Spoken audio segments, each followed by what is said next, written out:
Hello बच्चों, let's read the question. So the question here says Edward was found to be heterozygous, that is capital S small s for sickle cell trait. The allele represented by the capital S and small s are. तो यहाँ पे हम देखते हैं जो sickle cell anaemia ये हमारे इस क्वेश्चन का की कॉन्सेप्ट है. So let's write down our key concept first. So this key concept is sickle cell anemia.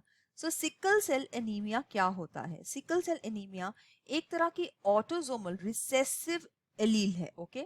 So this is autosomal recessive. तो ये सेक्स लिंक्ड बिल्कुल भी नहीं है, मतलब सेक्स क्रोमोसोम्स के साथ इसका कोई कनेक्शन नहीं है. सो ऑटोसोम्स के ऊपर ये एलील जो होती है, तो यहाँ पे हम देखते हैं कि यहाँ पे डिफेक्टिव जो हीमोग्लोबिन है वो बनता है. और ये डिफेक्टिव हीमोग्लोबिन क्यों बन रहा है वो पूरा का पूरा कॉन्सेप्ट हम इस क्वेश्चन में देखेंगे. So let's see. जो हीमोग्लोबिन होता है जिसको हम एचबी बोलते हैं, इसके अंदर 2 अल्फा और 2 बीटा चेन्स होती हैं. सो जो बीटा चेन है, यहाँ पे बीटा चेन की जो 6th पोजीशन है, 6th पोजीशन के अंदर ग्लूटामिक एसिड की जगह पे यहाँ पे लग गया है वैलिन. ग्लूटामिक एसिड होना चाहिए था लेकिन यहाँ पे लग गया वैलिन. वो इस वजह से क्योंकि एक पॉइंट पे म्यूटेशन आई है डीएनए के अंदर, जिसकी वजह से आरएनए में जीएजी कोडोन की जगह पे जीयूजी कोडोन लग गया. तो that means a single point mutation यहाँ पे हो रही है. सो इसको हम सिकल सेल एनीमिया को एक एग्जाम्पल पॉइंट म्यूटेशन का भी लेते हैं. तो जिसकी वजह से वैलिन लगने की वजह से जो हीमोग्लोबिन का जो स्ट्रक्चर है वो डिस्टॉर्ट हो गया है.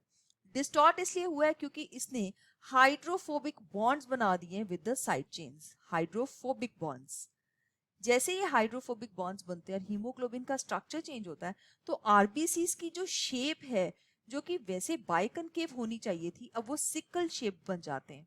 बाइकनकेव आरबीसीज बहुत इजीली ब्लड वेसल्स के बीच में से पास हो जाते हैं इजीली, लेकिन इस तरह के सिकल शेप्ड आरबीसीज स्पेसिफिकली छोटी कैपिलरीज के अंदर और जहां पे आर्टरीज में बेंड आता है या ब्रांचिंग आती है, वहां पे आके ये क्लॉट हो जाते हैं, इकट्ठे हो जाते हैं एंड दे डीजेनरेट, जिसकी वजह से इस पर्सन के अंदर आरबीसीज का जो डेफिशिएंसी वो रहती है, तो इसको हम बोलेंगे कि एनीमिया होता है.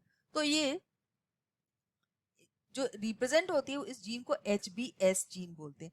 तो HB कैपिटल है, तो यहाँ पे इन्होंने हेट्रोजाइगस S जीन को यहाँ पे लिया, तो हम उसी के अकॉर्डिंग यहाँ पे करेंगे. इन्होंने कहा ये जीन्स लिंक्ड है. No, these are not linked, right, because ये जीन्स जो हैं ये होमोलोगस क्रोमोसोम्स के ऊपर प्रेजेंट होगी, तो ये लिंक्ड नहीं है आपस में, तो इनके बीच में क्रॉसिंग ओवर हो सकती है. सो कैपिटल S इधर है तो स्मॉल s इस तरफ है. सो then they say they lie on the homologous chromosome. तो होमोलोगस क्रोमोसोम के अंदर ये होती है. किसी भी ट्रेट की फॉर दैट मैटर जीन जो है वो होमोलोगस क्रोमोसोम के ऊपर सेम लोकस या लोकेशन के ऊपर होगी. तो ये दोनों है होमोलोगस क्रोमोसोम, और ये क्रोमोसोम जिसके ऊपर ये जीन होती है हीमोग्लोबिन की फॉर्मेशन की, this is chromosome number 9, right. So chromosome number 9 के अंदर और क्रोमोसोम नंबर 16 के अंदर जो अल्फा और बीटा चेन्स की जो फॉर्मेशन की जीन्स है वो प्रेजेंट होती है. तो यहाँ पे हम ये बिल्कुल सही कह सकते हैं कि ये होमोलोगस क्रोमोसोम्स के ऊपर प्रेजेंट है. So let's mark this as the right answer for this question. So B part is the correct answer. फिर लिखा गया है प्रेजेंट इन द एडवर्ड्स स्पर्म सेल्स. इनफैक्ट अगर ये इस तरह की पॉइंट म्यूटेशन हुई है तो हम ये नहीं कह सकते कि उसके स्पर्म सेल्स के अंदर है, ये उसके किसी भी बॉडी के सेल में, क्योंकि ये एक ऑटोसोमल डिजीज है तो कहीं पे भी हो सकती है. So this is also wrong. Then they say on the same chromosome but far apart, this is also wrong.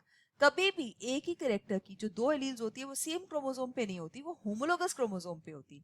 सो इस वजह से हम बी पार्ट को बिल्कुल सही आंसर इस क्वेश्चन का मान लेते हैं. I hope you have understood it well. All the best. Thank you.